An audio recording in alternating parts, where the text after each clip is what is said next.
Originally, I wasn't planning on covering the comics, because as many of you may know, these comics don't reveal anything new just yet. The first two parts just summarize the story of the Ruined King, which we have talked about many times before. So I thought that no one would care if I have a look at it. But then I checked my private messages. You wouldn't believe how many people asked me to cover the comic. 3 out of the 5 messages that I checked. I still have 2,000 to go. So today, because I had some free time on my hands, I decided to cover the comics as a bonus video, because even though they don't reveal anything new, they still hide really interesting Easter eggs and possible teasers of the end of the overall story. So without further ado, let's have a look at them. I'll ignore the text entirely, because in this entire comic, Viego is just ranting about how he lost someone he loved. Of course, he's talking about Isolde. But the art is far more interesting here. It alternates between the story of Lucian, who lost Senna, and Viego, who lost Isolde. Because this first part is happening in the past for both characters, even though for Viego it was literally 1,000 years ago, and for Lucian it was like 12, they are still both happening in the past, just not at the same time.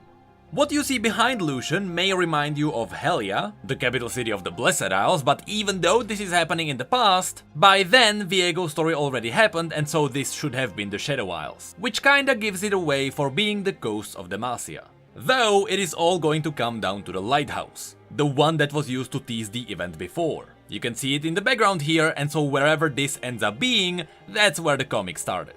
Then we get a shot of Viego when he was alive. While I really like the royal armor, I love the uncorrupted version of the blade of the Ruined King even more. This is what the royal blade looked like. And once again, for those of you who don't know about this, and I still assume it's gonna be a lot of you, even though it was not mentioned on Universe, a writer once mentioned that the blade of the Ruined King is passed down the kings of Camavor, and every time a new king picks it up, a piece of their soul is absorbed by the blade, as sort of a sacrifice for the kingdom. So knowing that this blade is actually far more than just a weapon, this image makes it even cooler. Then there is a shot of Lucian and Senna having romantic moments, and on the other side we have shots from Viego's wedding. And this is where things get really interesting. It seems like this is the moment Isolde was revealed to the public for the first time.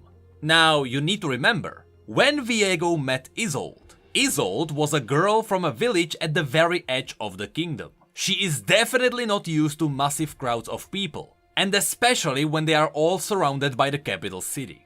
That's why you can see that she is nervous here.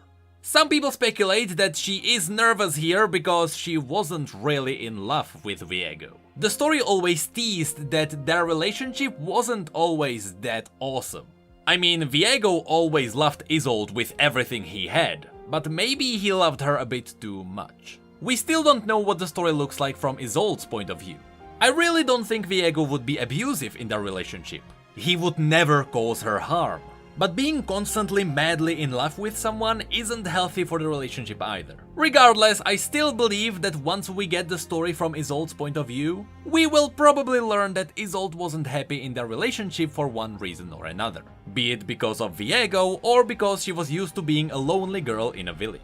Interestingly enough, right after this there is a shot of Viego squeezing her hand, and then as they raise their hands they are both happy. Once again, this is kinda double-sided. Either he squeezed her hand, and that's when she realized she was the queen to the kingdom and so she was supposed to be happy, or she felt that Viego held her hand and that's what reassured her. It could go either way.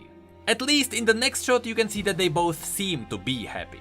Then it quickly goes to Lucian and Senna. These scenes are actually from Lucian's story. It's the one where they both traveled to the Shadow Isles, and in the vaults of Helia they try to learn something about the source of the Black Mist.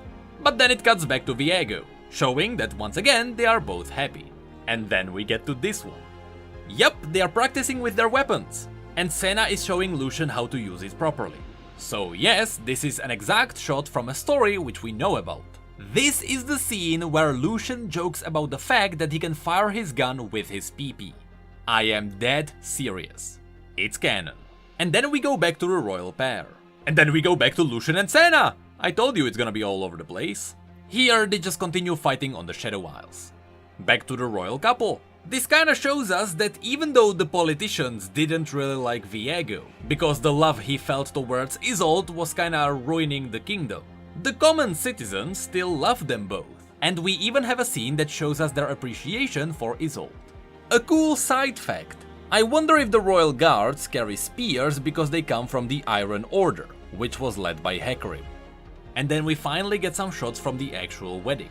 We can see that the gesture for the pair standing together is with them both raising their hands. And then they embrace each other, but since you can see that they are holding hands, I guess that's when they are dancing. Here, I guess you can even see them on the stage. Meanwhile, on the other side of the story, Lucian and Senna, being in the vaults of Helya, are surprised by Thresh, exactly as was explained in their story.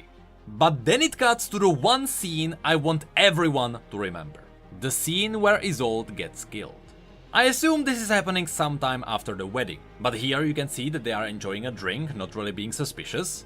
And just like Thresh took Senna from Lucian, an assassin's blade took Isolde from Viego.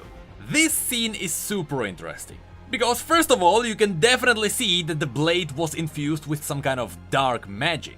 Originally, in the ancient client, it was said that it was the Black Rose that assassinated Isolde.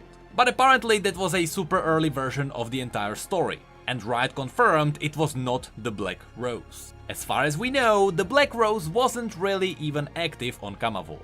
But the point is, while you can see the blade flying through the air here, if you go back one panel, back to when they were enjoying their drink, I believe you can actually see the assassin in the background. I wouldn't be surprised if this was the man who killed Isolde. Now, if you know how Akshan's story works, you know that by killing this guy, a lot of amazing things could happen in the story, such as Isolde coming back. But that would only happen if Akshan can somehow find this man. I mean, all of that happened 1,000 years ago, but it was teased that Camavor was also claimed by the Black Mist, so if that happened, the assassin should be still there frozen in time. But more on that later.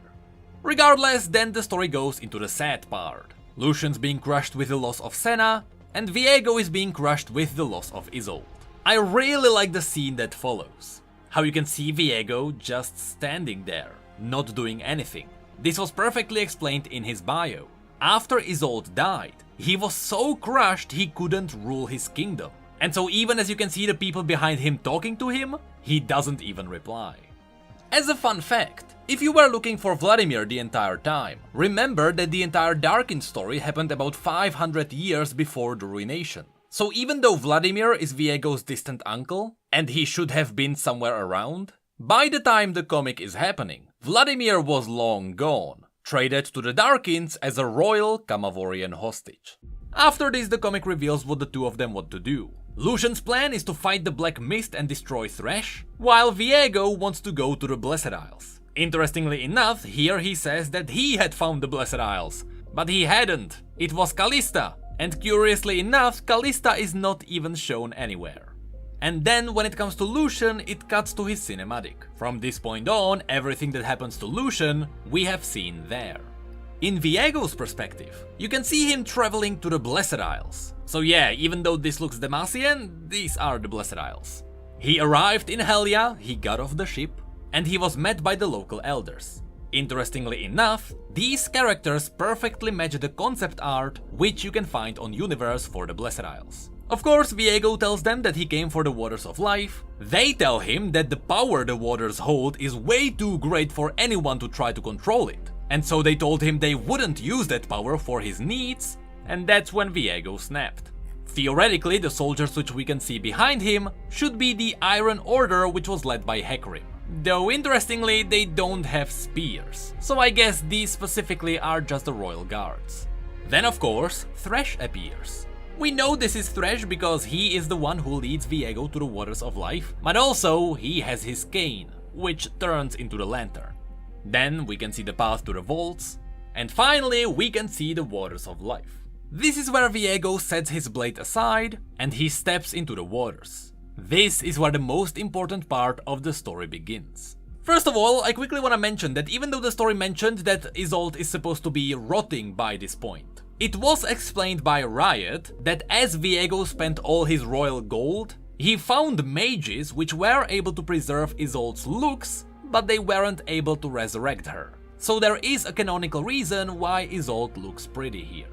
Either way, the Waters of Life resurrect her, kind of, and it turns her into a wraith. Of course, the Mad King is finally glad that his queen has returned, but when you look at Isolde's face, you can see that she's confused, and after realizing what has happened, she goes mad. Now here we don't really know why she goes mad, but there is the theory that Isolde didn't wanna be with Viego anymore. And so after realizing that Viego turned her into a monster just to be with her again, some people think that's the reason why she goes insane. But the truth is, we don't really know the reason. Regardless, that's when Isolde picks up the blade which Viego set to the side, and she stabs his own heart with it. That's why Viego has a massive hole inside his chest, and from that hole the black mist is spewing out. But what's by far the coolest shot from this entire comic is this one. Even as Isolde stabbed him in the chest, his own love, with his own blade, Viego blindly didn't care, and he was just happy to see his queen again. This frame is just full of emotions. Unfortunately, then we know what happens. He had Isolde, as he mentioned, for a moment, because then the ruination happens.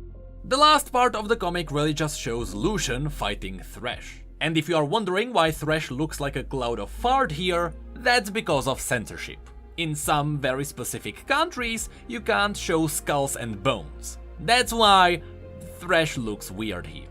Regardless, this is basically the cinematic in a comic form. He fights all the wraiths, he dodges Thresh, just like in the cinematic, he damages his own gun, and then he uses it to stab the lantern. That's how Senna gets freed.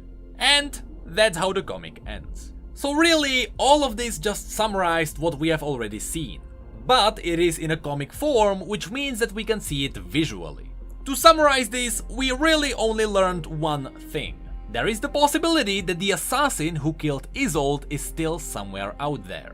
If Camavor was consumed as well, they should still be there, frozen in time as a wraith. Technically, since the mist prevents you from dying, they shouldn't be dead. At least, that's how the behavior was explained. But regardless, that entire part is just one massive teaser. Theoretically, this means that Akshan can revive Isolde. But also, because Isolde killed Viego, this comic could tease the end of this entire story arc. If now Akshan kills Isolde, that will revive Viego's body, the hole in his heart will be gone, and that will stop the black mist from spewing from his heart. So theoretically, this reveals that Akshan is the key to ending this entire story arc. Now, I have to say, I like Akshan, his story is pretty cool. But I like Vex more. What happens to her after Viego is repaired?